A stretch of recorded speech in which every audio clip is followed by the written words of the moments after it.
Assalamualaikum warahmatullahi wabarakatuh. Selamat datang kembali di channel saya Aero Elektronik. Oke teman-teman, di video kali ini saya akan berbagi sedikit pengalaman. Di hadapan saya ini ada sebuah TV dengan merek LG Super Slim dengan ukuran 21 in.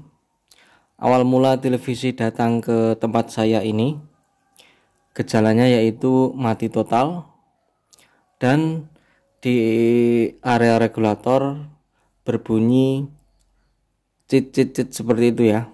Jadi lampu indikator mati dan di area regulator timbul suara cit seperti itu. Baik, kebetulan televisi ini sudah selesai saya kerjakan karena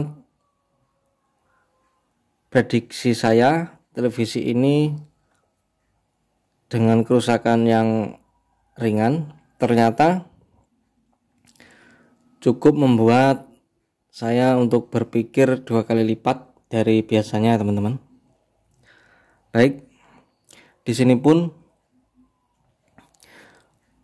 pertama saya bongkar televisinya, lalu saya lakukan cek di area regulator, tegangan dan lain sebagainya.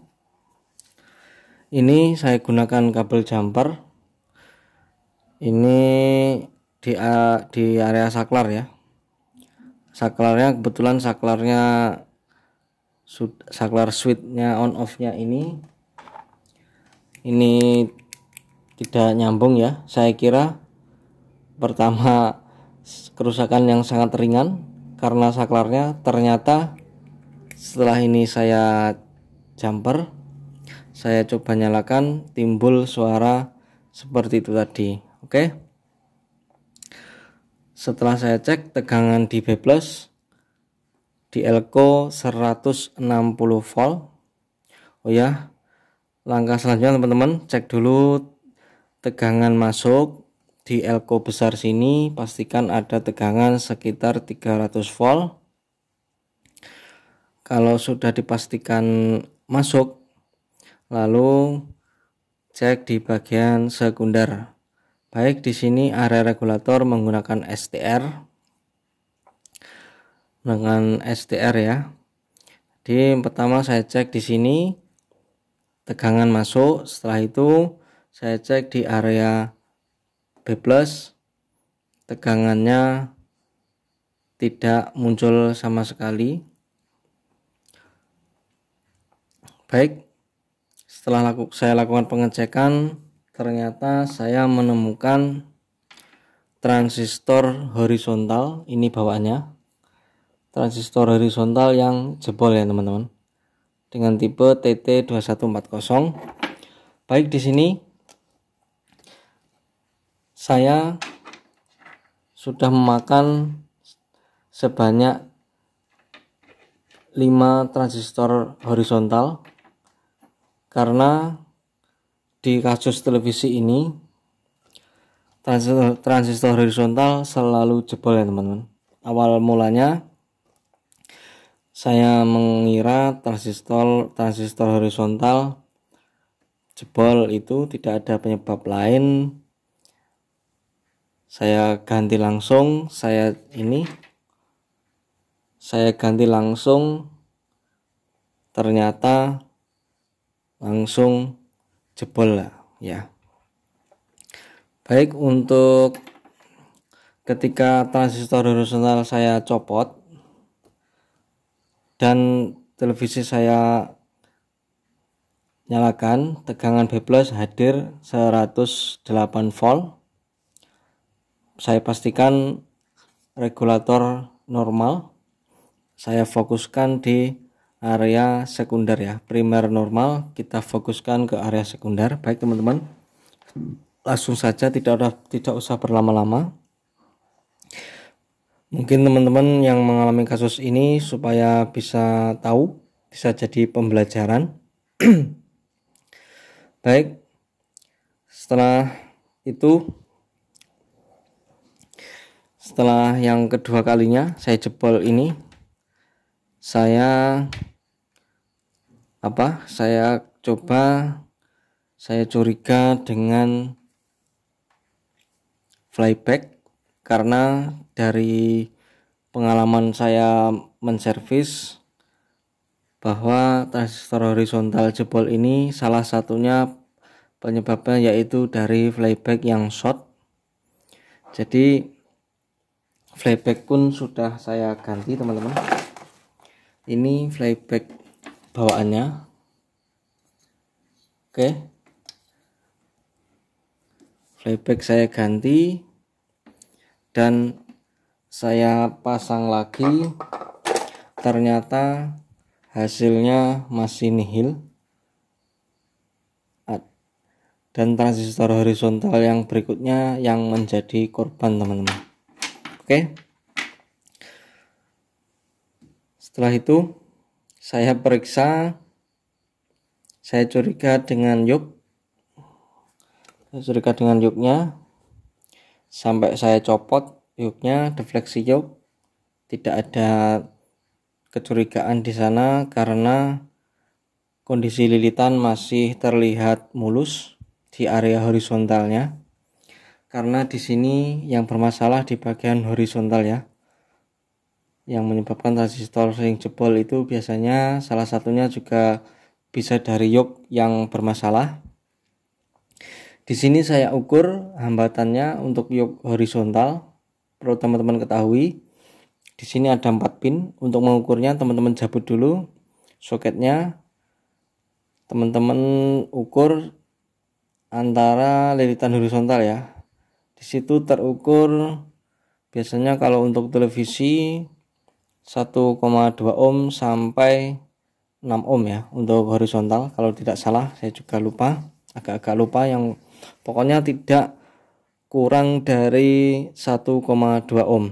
Nah, di sini saya lakukan pengukuran, nilai hambatan masih terukur 1,6 dan saya pastikan yuk masih dalam keadaan normal. Baik, setelah itu saya coba lagi, ternyata masih memakan korban transistor horizontal lagi. Dan akhirnya teman-teman, puncak masalahnya di mana? Yaitu di komponen 2 ini teman-teman. Nah, awalnya saya tidak curiga karena ini sudah saya tes menggunakan ISR. Nilainya di sini di bodi tertera 12 nano, dan di multitester itu di ISR meter saya, maksudnya bentar saya tunjukkan.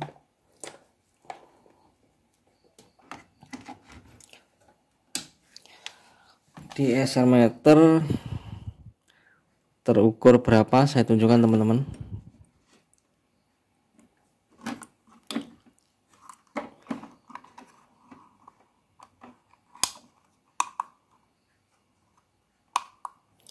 Oke, ini dia. Terukur 11,5 nanofarad dan di bodi terukur 12 NF atau nano. Nah, karena nilai ESR-nya hanya turun sekitar 0,5, saya tidak curiga dengan ini awalnya. Dan setelah saya lakukan penggantian flyback masih sama, akhirnya ini saya ganti, dan yang satunya adalah ini teman-teman. Ini nilainya 103J 650 volt. Sama halnya dengan ini nilainya hanya turun berapa gitu teman-teman, saya juga lupa, bentar. 103 ya, harusnya 103 10.000, dan di sini 9.800, turun sekitar 200. makanya saya tidak curiga. Dan dari situlah saya dapat pelajaran bahwa untuk kapasitor ini nilainya harus benar-benar sesuai yang tertera di sini ya, tidak boleh dia turun sedikit pun, karena bisa menyebabkan transistor horizontal cepat panas dan akhirnya jebol lagi teman-teman. Dan di sini sudah saya lakukan pergantian. Teman-teman kalau bingung mencari ini persamaannya, ini 12N yaitu persamaannya 123J ya, 2000 volt tentunya. Untuk voltase jangan dikurangi kalau bisa, karena bisa berisiko ya kalau voltasenya di bawahnya. Minimal 2000 volt, atau kalau ada di atasnya juga lebih bagus. Kalau untuk nano bisa pakai, kalau bisa ya yang sama persis 12N atau 123J. Yang ini 103J. Teman-teman, setelah saya lakukan pergantian, alhamdulillah televisi sudah menyala seperti semula. Baik, saya coba dulu. Ini karena saya pasang di belakang karena takutnya belum beres, makanya belum saya rapikan. Baik teman-teman, dan ini hasilnya.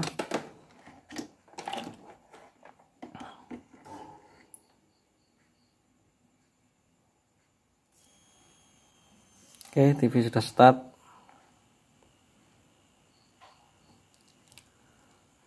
Oke, raster sudah muncul dan blue screen sudah normal teman-teman ya.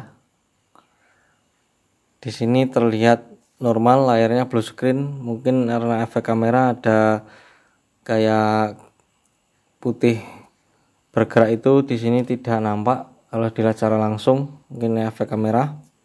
Baik teman-teman, jadi itu tadi sedikit pengalaman dari saya, sedikit pengalaman menemui kasus televisi LG dengan kerusakan mati total dan transistor horizontal yang selalu jebol ya. Jadi penyakitnya ada di sini, di kapasitor ini teman-teman. Jadi teman-teman kalau menemui kasus sama, langsung ganti saja kedua kapasitor ini. Dia letaknya di kaki kolektor transistor horizontal ya, di jalur itu. Oke, langsung ganti saja. Baik, jadi cukup sekian dulu teman-teman video dari saya. Mudah-mudahan bisa bermanfaat bagi teman-teman yang mungkin menemui kasus sama. Mudah-mudahan bisa cepat terselesaikan. Baik, sekian dulu. Terima kasih sudah mampir ke channel saya, dan sampai jumpa di video saya selanjutnya. Terima kasih.